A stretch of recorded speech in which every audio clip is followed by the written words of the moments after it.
Sa isang tahimik na bayan, may nakatira na 21 taong gulang na binata na tinatawag ng lahat bilang Fat Cat. Mahilig siya sa mga laro at madalas siyang nagwawagi ng mga parangal gamit ang pangalang Fat Cat.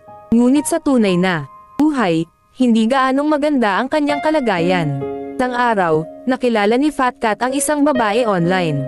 Nagkaroon sila ng masayang usapan at mabilis na nahulog sa isang online na pagmamahalan. Kahit na mas matanda ang babae sa kanya, napaakit siya sa kanyang mayanhing boses at pag-aalaga.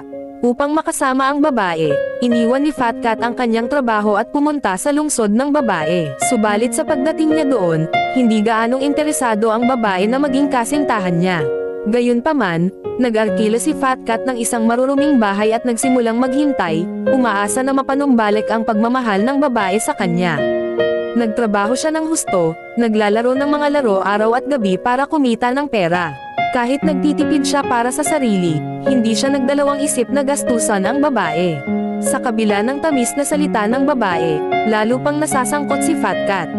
Patuloy siyang nagbibigay, umaasa na mapanumbalik ang pagmamahal ng babae. Ngunit parang walang pasasalamat ang babae. Sa kabila nito, pinili ni Fat Cat na maniwala sa kanya at patuloy na magbigay. Hanggang isang araw, hindi na niya kayang tiisin ang lungkot. Nagbigay siya ng pera sa babae upang suportahan ang mga pangarap nito at nagbigay ng bulaklak.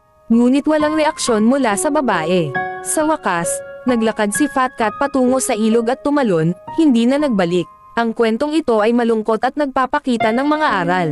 Ang pagmamahal ay kailangang itayo sa katotohanan at katwiran. Sa pag-ibig, huwag nating kalimutan ang ating sarili. Ito ay isang trahedya na totoo.